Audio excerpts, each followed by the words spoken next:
Jon Gelius. Så de som går med en liten spion i magen kan få ytterligere inspirasjon ved å lete opp dette korrespondentbrevet på nrk.no, der mange av detaljene og duppedittene Jon Gelius fortalte om visualisert på en måte som vanskelig å få til rent radioteknisk. Da klokka straks 12, og vi minner om den nedredigerte ettermiddagsutgaven av denne sendingen på P2 klokken 16:40 i ettermiddag, og gjør nok en gang oppmerksom på at hele dette gjennomarbeidede kvalitetsproduktet kan lastes ned på podcast for dem som behersker den type teknologi, eller som har barnebarn som kan bistå. Da vi ferdig for denne gang, og vi, det teknisk ansvarlig Lisbeth Sellereite, det skript Elin Røstad, og her i studio satt Joar Hoel Larsen.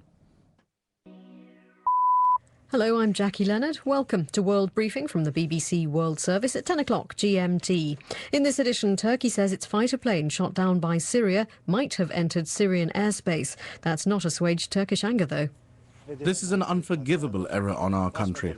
I know the Turkish Prime Minister will respond accordingly. I think we should retaliate in exactly the same way. We'll hear from Istanbul. A case that shocked America. A football coach of one of the country's top college teams is convicted of abusing children.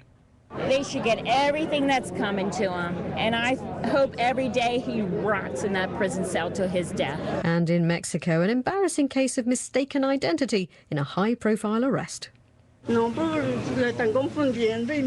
confusing him incorrectly. He is my son, and not the son of El Chapo or anyone else. Not the scion of a drugs lord, but a used car salesman. This is the BBC World Service. We'll begin with a news bulletin.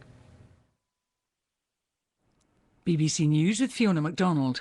Turkey has suggested that one of its fighter planes shot down by Syria on Friday might have violated Syrian airspace. President Abdullah Gül says it's routine for jet fighters flying at high speeds to cross national borders. The Syrian military said air defences brought down the Turkish warplane. Jim Muir reports. The Syrian military statement said what it described as an unidentified air target penetrated Syrian airspace from the west, travelling at very low altitude and at high speed. It said that in line with the laws prevailing in such cases, Syrian air defences engaged the craft and scored a direct hit. It burst into flames and crashed into the sea at a point 10 kilometres off the coast of Latakia province, well within Syrian territorial waters. The statement said that after it became clear that the target in question was a Turkish military aircraft, the naval commands of the two countries were in touch and a joint operation was going on to find the missing pilots. Governments around Latin America have denounced the impeachment of the Paraguayan President Fernando Lugo, who's been stripped of office over his role in a land eviction 8 days ago that left 17 people dead.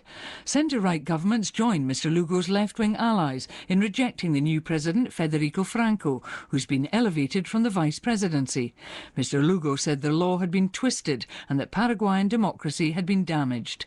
Hoy no es Fernando Lugo. Today, it's not Fernando Lugo who is being deposed, and it's not Fernando Lugo who is being impeached. It's the Paraguayan history, the democracy that's being profoundly hurt.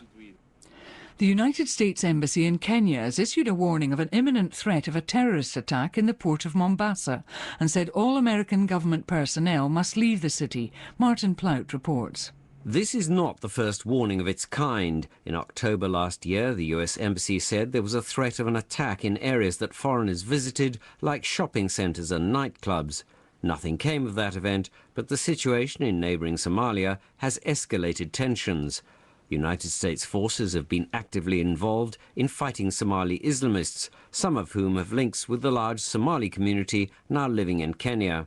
The United States does not want to repeat the fate it suffered in 1998, when its Nairobi embassy was bombed, leaving more than 200 people dead. A bomb has exploded outside a nightclub in the Nigerian capital Abuja, a day after the president sacked his defence minister and his national security advisor. There's been a wave of violence in the north of the country, where the militant Islamist group Boko Haram has intensified its attacks on churches, sparking reprisals from Christians. More than 100 people have been killed over the past week. You're listening to the latest world news from the BBC. Palestinian health officials say Israeli airstrikes in Gaza have killed at least one militant and injured several other people, including civilians and children. Some reports suggest a 6-year-old boy was also killed, but the Israeli military denied this. It said it was targeting militants who have fired more than 130 rockets into Israeli residential areas in the past week. India's Prime Minister Manmohan Singh has welcomed the appointment of his new counterpart in Pakistan, expressing confidence that the two neighbours would continue to strengthen relations.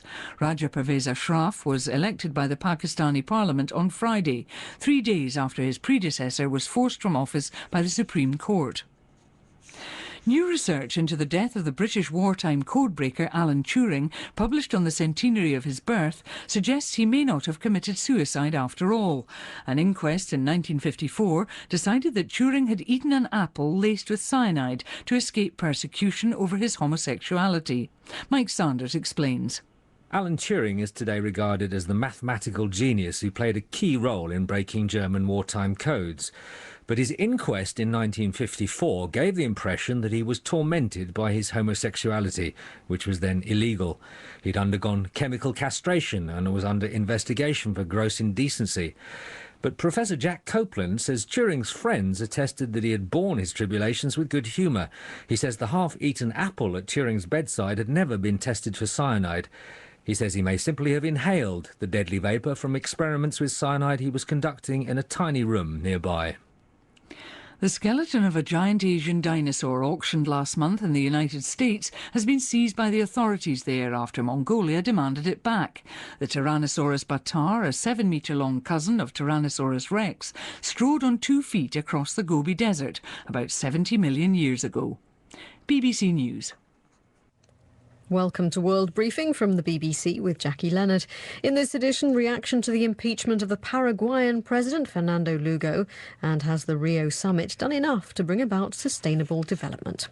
But first, when Syria said it had shot down a Turkish F-4 Phantom jet, it said the plane had breached its airspace, flying low and at high speed. Now, Turkey has suggested that the plane might indeed have been in Syrian airspace, and it's still seeking to establish exactly what happened.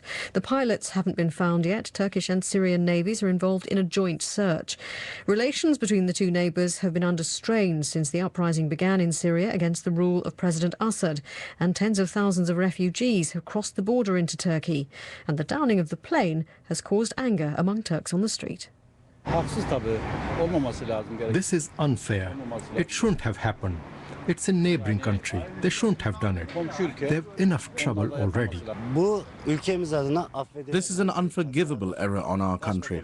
I know the Turkish Prime Minister will respond accordingly. I think we should retaliate in exactly the same way. So, given that there has been this deterioration in relations between the two, how real are fears that tensions could escalate? Our correspondent in Istanbul is Jonathan Head. I don't think we should take them too seriously at this stage. I mean, the initial Turkish reaction has been very cautious indeed. It's not the kind of reaction you would have expected if Turkey was convinced that Syria had been in the wrong in shooting down this plane.